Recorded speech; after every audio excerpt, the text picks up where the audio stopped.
이재명 대통령의 선거법 파기환송 대법원 선고는 총알처럼 속전속결로 처리했던 대법원이 윤석열의 내란 재판은 지렁이처럼 느릿느릿 지연시켜서 국민들의 분노를 사고 있습니다.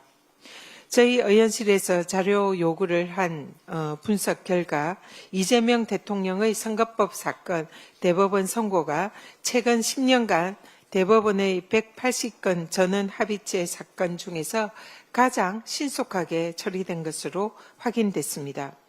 이재명의 대선 자격 박탈을 위해서 재판 기록도 제대로 읽지 않고 속전속결로 해치운 조희대 대법원이 대선에 개입하려 한 것은 아니냐는 의구심은 지금도 진행 중입니다. 반면 윤석열 내란 재판은 희대의 느린 속도로 제자리 걸음 중입니다. 판례를 보시면 윤석열 내란 재판이 개시된 이후에 140일이 지났지만 재판은 겨우 16차례밖에 열리지 않았습니다. 280일 동안 107번이나 열린 박근혜의 국정농단 사건 1심 재판 속도와 비교했을 때도 터무니없이 느린 속도라는 것을 확인할 수 있습니다. 이대로 가다가는 구속기간 만료로 윤석열이 또다시 석방이 되는 것은 아닌지 우려의 목소리까지 나오고 있습니다. 대선 개입 의혹 조희대 대법원의 총알 재판, 희대의 늑장 재판으로 내란 종식을 방해하는 지기현 재판부 등 내란 특별재판부의 필요성을 자초한 책임은 법원에 있습니다. 사법부가 내란 종식의 최후의 보루임을 자각하고 역사적인 책임을 다해 주실 것을 간곡히 요청드립니다. 사법부의 책임 있는 조치를 촉구하고 민주당은 국민과 함께 내란 전단 재판부 추진을 적극 검토하겠습니다. 이재명 전 대표 암살미수 테러 사건을 축소 은폐하고 사건 진상 규명을 방해하고 테러 지정을 방해한 자들을 반드시 일벌백계 해야 합니다.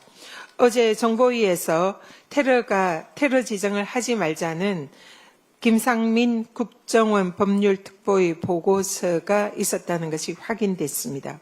국정원의 테러 조사 공조 요청을 거부하고 증거인멸로 테러를 은폐하려고 했던 부산 강서경찰서 등 윤석열 정권이 이재명 암살미수 테러를 조직적으로 막고 축소 은폐하려 한 정황이 드러난 것입니다.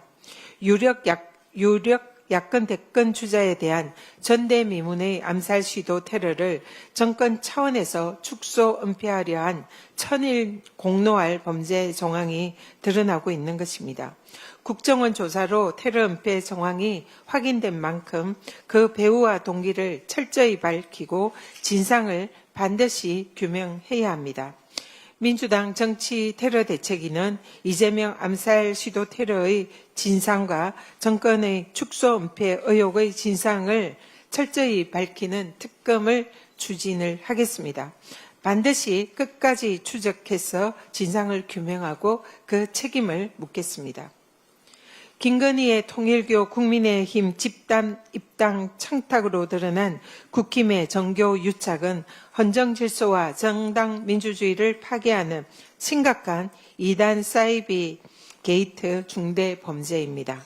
국민의힘 당대표 선거를 앞둔 김건희의 통일교 집단 입당 요청은 국민의힘 실체가 건희의 힘이 아니었는가 하는 의혹이 사실임이 드러나고 있는 것입니다. 윤석열 정권 시작부터 국민의힘은 위헌정당이었음을 방증합니다. 통일교가 권성동 의원과 또 건진 법사를 경유한 김건희의 투트랙으로 뇌물을 공유하고 각종 이권 침탈에도 개입한 정황이 드러나고 있습니다. 정치 탄압 운운하면서 특검의 당원 명부 압수수색을 저지한 국힘은 지금이라도 스스로 김건희와 범죄 공동체였음을 자백하고 특검 수사에 협조하십시오. 특검은 서서히 드러나는 국힘과 통일교 유착의 전대미문의 이단 사이비 게이트 범죄를 진상을 낱낱이 철저히 파헤쳐야 합니다. 국힘과 통일교의 정교 유착이 사실로 밝혀진다면 위헌정당 해산 심판을 피할 수 없음을 경고합니다. 이상입니다.